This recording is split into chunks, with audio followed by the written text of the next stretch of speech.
ओम नमो नारायण। श्री ब्रह्मा जी के मुख से गरुड़ तीर्थ और गोवर्धन तीर्थ की महिमा का वर्णन सुनने के बाद देवर्षि नारद ने श्री ब्रह्मा जी से पूछा कि हे पितामह, अन्य तीर्थों का वर्णन भी कीजिए। तब श्री ब्रह्मा जी कहने लगे, नारद, श्वेत तीर्थ तीनों लोकों में विख्यात है। उसके श्रवण मात्र से मनुष्य सभी पापों से मुक्ति पा जाता है। पूर्व काल में श्वेत नाम के एक ब्राह्मण थे जो महर्षि गौतम के प्रिय सखा थे। वे गोदावरी के तट पर रहकर अतिथियों के स्वागत सत्कार में लगे रहते और मनवाणी तथा क्रिया द्वारा भगवान शिव का भजन करते थे। वे सदा भगवान सदाशिव की पूजा और ध्यान करते रहते थे। शिव के भजन में ही उनकी आयु पूरी हो गई थी। तब यमराज के दूत उन्हें ले जाने के लिए आए, परंतु नारद जी वे ब्राह्मण देवता के घर में प्रवेश नहीं कर सके। जब ब्राह्मण की मृत्यु का समय व्यतीत हो गया, तब चित्रक ने मृत्यु से पूछा, मृत्यु, श्वेत का जीवन समाप्त हो चुका है, वो अब तक क्यों नहीं आया? तुम्हारे दूत भी अभी तक नहीं लौटे। ऐसा होना उचित नहीं है। ये सुनकर मृत्यु को बड़ा क्रोध हुआ और वे स्वयं ही श्वेत के घर पर पधारे। उनके दूत भयभीत होकर द्वार के बाहर ही खड़े हुए थे, जिन्हें देखकर मृत्यु ने पूछा, दूतों की क्या बात हुई? तुम लोग द्वार के बाहर कैसे खड़े हुए हो? तब दूत बोले, श्वेत भगवान शिव के द्वारा सुरक्षित है। हम उनकी ओर आंख उठाकर भी नहीं देख सकते। जिनके ऊपर भगवान शंकर प्रसन्न हो जाएं, फिर उन्हें भय कैसा? तब मृत्यु ने अपना फंदा हाथ में लेकर स्वयं ही ब्राह्मण के घर में प्रवेश किया। ब्राह्मण तो भक्तिपूर्वक भगवान शिव की पूजा कर रहे थे। उन्हें ना तो मृत्यु के आने का पता था और न ही यमदूतों के। श्वेत के समीप पाशधारी मृत्यु को खड़ा देख दंडधारी भैरव ने विस्मित होकर पूछा, मृत्युदेव, यहाँ क्या देखते हो?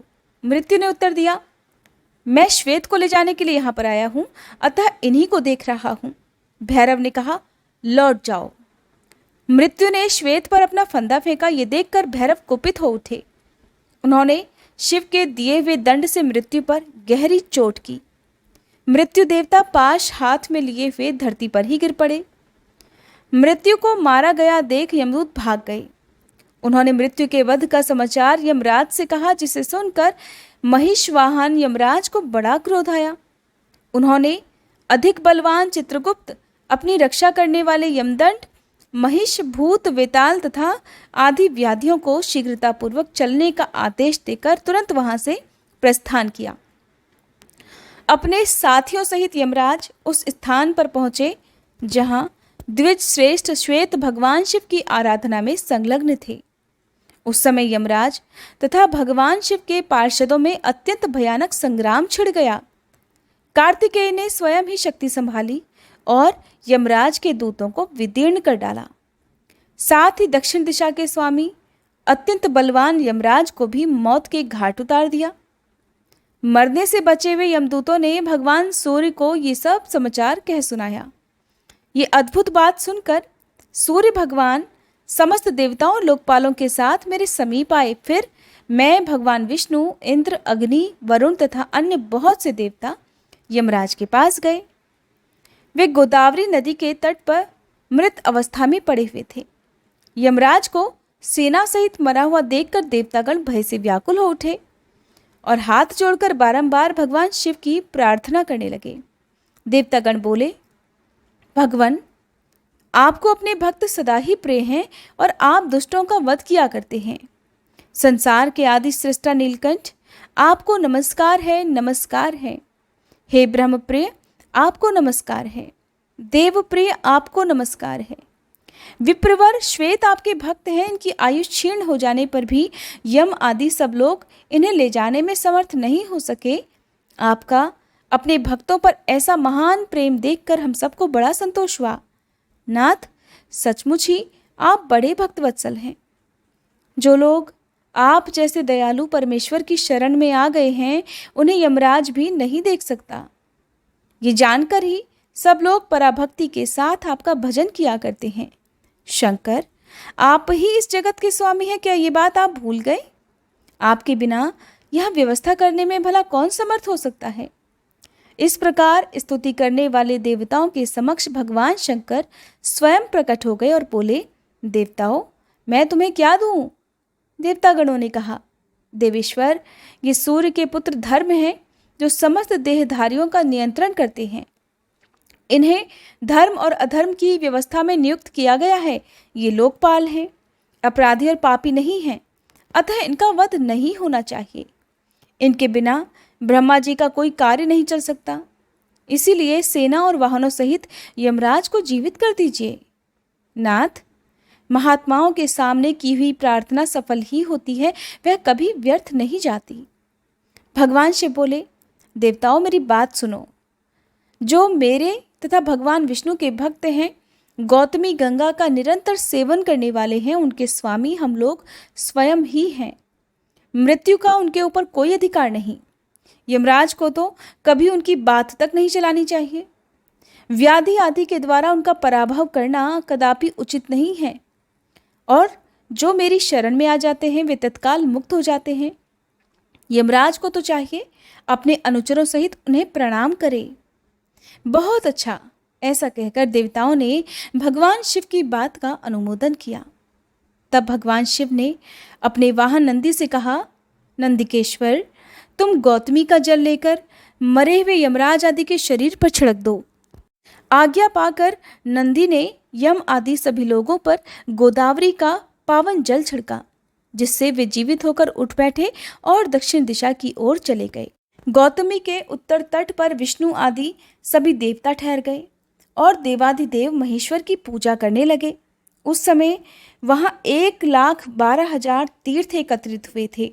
इसी प्रकार गोदावरी के दक्षिण तट पर 30,000 तीर्थ एकत्रित हुए। यही श्वेत तीर्थ का पवित्र उपाख्यान है। जहाँ मृत्यु देवता मरकर गिरे थे वह स्थान मृत्यु तीर्थ कहलाता है। वहाँ किया हुआ स्नान और दान सभी पापों का नाश करने वाला है। उसके महात्म्य का श्रवण, पठन और स्मरण अंतःकरण के मल को धोने वाला और सभी लोगों को भोग तथा मोक्ष प्रदान करने वाला है। इसके आगे शुक्र तीर्थ है, जो मनुष्यों को सभी प्रकार की सिद्धि देने वाला है। वह सभी पापों को शांत करने वाला तथा सब प्रकार की व्याधियों का नाशक है। अंगिरा और भृगु ये 2 परम धर्मात्मा ऋषि हुए हैं। देवर्षि नारद, ध्यानपूर्वक सुनो, अब इनका भी वर्णन मैं करता हूँ। इन दोनों के 2 पुत्र हुए, जो बड़े ही विद्वान और रूप तथा बुद्धि से सुशोभित थे। अंगिरा के पुत्र का नाम था जीव और भृगु के पुत्र का नाम था कवि। ये दोनों अपने माता पिता के अधीन रहते थे। जब दोनों का यज्ञोपवीत संस्कार हो गया, तब उनके पिता परस्पर कहने लगे कि हम दोनों में से एक ही इन दोनों पुत्रों का शिक्षक हो। इससे एक ही शासन करेगा और दूसरा सुख से बैठा रहेगा। ये सुनकर अंगिरा ने कहा, मैं कवि को भी अपने पुत्र के समान ही पढ़ाऊंगा, वह सुखपूर्वक मेरे यहाँ रहे। अंगिरा की बात सुनकर भृगु ने कहा, ठीक है, और उन्होंने अपने पुत्र शुक्र को अंगिरा की सेवा में सौंप दिया। परंतु अंगिरा उन दिनों बालकों में विषम बुद्धि रखते थे, इसलिए दोनों को पृथक पृथक पढ़ाते थे। बहुत दिनों तक किसी प्रकार यही क्रम चलता रहा। तब एक दिन शुक्र ने कहा, गुरुदेव, आप मुझे प्रतिदिन विषम भाव से पढ़ाते हैं। गुरुओं के लिए यह उचित नहीं कि वे पुत्र और शिष्य में भेदभाव समझें। जो लोग विषम बुद्धि रखते हैं उनके पाप की कोई गणना नहीं है। आचार्य, अब मैंने आपको अच्छी तरह समझ लिया। आपको मेरा बारंबार नमस्कार है। अब दूसरे किसी गुरु के यहाँ जाऊंगा, मुझे जाने की आज्ञा दीजिए। इसी प्रकार गुरु और बृहस्पति से पूछकर उनकी आज्ञा लेकर शुक्र चले गए। उन्होंने सोचा, अब पूर्ण विद्या प्राप्त करके ही पिता के पास जाऊंगा, किंतु किससे पूछूं? कौन सबसे श्रेष्ठ गुरु हो सकता है? इन्हीं सब बातों का विचार करते हुए शुक्र ने महाप्राज्ञ गौतम जी के पास जाकर पूछा, मुनिश्रेष्ठ, बताइए कौन मेरा गुरु हो सकता है? जो तीनों लोगों का गुरु हो उसी के पास मैं जाऊंगा। गौतम ने कहा, जगत गुरु भगवान शंकर ही गुरु होने योग्य हैं। शुक्र ने पूछा, तो फिर मुनिवर, मैं कहाँ रहकर शंकर जी की आराधना करूं? गौतम ऋषि बोले कि गौतमी गंगा में स्नान करके पवित्र होकर स्तोत्रों द्वारा भगवान शंकर को संतुष्ट करो। संतुष्ट होने पर ही वे जगदीश्वर तुम्हें विद्या प्रदान करेंगे। गौतम ऋषि के कहने से शुक्र गोदावरी के तट पर गए और वहां स्नान करके पवित्र होकर भगवान शिव की स्तुति करने लगे। शुक्र बोले, प्रभु मैं बालक हूँ, मेरी बुद्धि बालक की ही है और आप बाल चंद्रमा को मस्तक पर धारण करने वाले हैं। मुझे आपकी स्तुति करने का कुछ भी ज्ञान नहीं है, केवल आपको नमस्कार करता हूँ। गुरु ने मुझे त्याग दिया है, मेरा कोई सुहृद अथवा सखा नहीं है, आप ही सभी प्रकार से मेरे प्रभु हैं। जगन्नाथ, आपको मेरा नमस्कार है। आप गुरु वालों के भी गुरु और बड़ों के भी बड़े हैं, मैं छोटा बच्चा हूँ, मुझ पर कृपा कीजिए। जगन्मय, आपको नमस्कार है। हे सुरेश्वर, मैं विद्या के लिए आपकी शरण में आया हूँ, मुझे आपके स्वरूप का कुछ भी ज्ञान नहीं। आप स्वयं ही कृपा करके मेरी ओर देखें। लोक साक्षी शिव, आपको मेरा नमस्कार है। शुक्र के इस प्रकार स्तुति करने पर भगवान शंकर प्रसन्न होकर बोले, वत्स, तुम्हारा कल्याण हो। तुम इच्छानुसार वर मांगो, भले ही वह देवताओं के लिए भी दुर्लभ क्यों न हो। उदार बुद्धि कवि ने हाथ जोड़कर कहा, नाथ, ब्रह्मादि देवताओं तथा ऋषियों को भी जो विद्या प्राप्त नहीं हुई उसके लिए मैं याचना करता हूँ, आप ही मेरे गुरु और देवता हैं। ब्रह्मा जी कहते हैं, शुक्र ने जब इस प्रकार प्रार्थना की तब देवश्रेष्ठ भगवान शिव ने उन्हें मृत संजीवनी विद्या प्रदान की, जिसका ज्ञान देवताओं को भी नहीं था। साथ ही उन्होंने लौकिकी, वैदिकी तथा अन्यान्य विद्याएं भी दी। जब साक्षात भगवान शंकर ही प्रसन्न हो गए थे तब बाकी भला क्या रह जाता। वह महाविद्या पाकर शुक्र अपने पिता और गुरु के पास गए। अपनी विद्या से पूजित वे दैत्यों के गुरु हुए। किसी समय कुछ कारणवश बृहस्पति के पुत्र कच्छ ने शुक्राचार्य से मृत संजीवनी विद्या प्राप्त की। कच्छ से बृहस्पति ने और बृहस्पति से पृथक पृथक देवताओं ने उस विद्या को ग्रहण किया। गौतमी के उत्तर तट पर जहाँ भगवान महेश्वर की आराधना करके शुक्र ने विद्या प्राप्त की थी, वह स्थान शुक्र तीर्थ कहलाता है। मृत्यु संजीवनी तीर्थ भी उसी का नाम है। वह आयु और आरोग्य की वृद्धि करने वाला है। वहाँ स्नान, दान आदि जो कुछ भी शुभ कर्म किया जाता है वह अक्षय पुण्य देने वाला होता है। शुक्र तीर्थ के बाद इंद्र तीर्थ है। हे नारद, वह ब्रह्म हत्या का विनाश करने वाला होता है। उसके स्मरण मात्र से पाप राशि तथा क्लेश समुदाय का नाश हो जाता है। नारद, पूर्व काल की बात है, जब देवराज इंद्र ने वृत्तासुर का वध किया तब ब्रह्म हत्या भी उनके पीछे लग गई। उसे देखकर इंद्र को बड़ा भय हुआ। वे इधर उधर भागने लगे, किंतु जहाँ जहाँ वे जाते ब्रह्म हत्या उनका पीछा नहीं छोड़ती थी। तब वे एक बहुत बड़े सरोवर में प्रवेश करके कमल की नाल में छिप गए और उसमें तंतु की भांति होकर रहने लगे। ब्रह्म हत्या भी उस सरोवर के तट पर 1000 दिव्य वर्षों तक बैठी रही। इस बीच में सब देवता बिना इंद्र के हो गए थे। उन्होंने आपस में सलाह की कि किस प्रकार इंद्र प्रकट हों।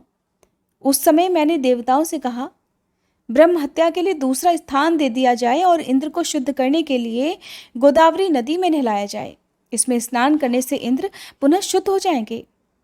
इंद्र का प्रथम अभिषेक नर्मदा नदी के तट पर हुआ। वहाँ उनके पाप का मल का शोधन होने के कारण उस देश का नाम मालव पड़ गया। तत्पश्चात वे गौतमी गंगा के तट पर लाए गए। वहाँ पुण्या नदी के जल में गौतमी का जल लाकर उसी से समस्त देवता, ऋषि, मैं, विष्णु, वशिष्ठ, गौतम, अगस्त्य, अत्रि, कश्यप, अन्यान्य ऋषि तथा यक्ष और पन्नगों ने इंद्र का अभिषेक किया। फिर मैंने उन्हें अपने कमंडलू के जल से भी अभिषेक किया।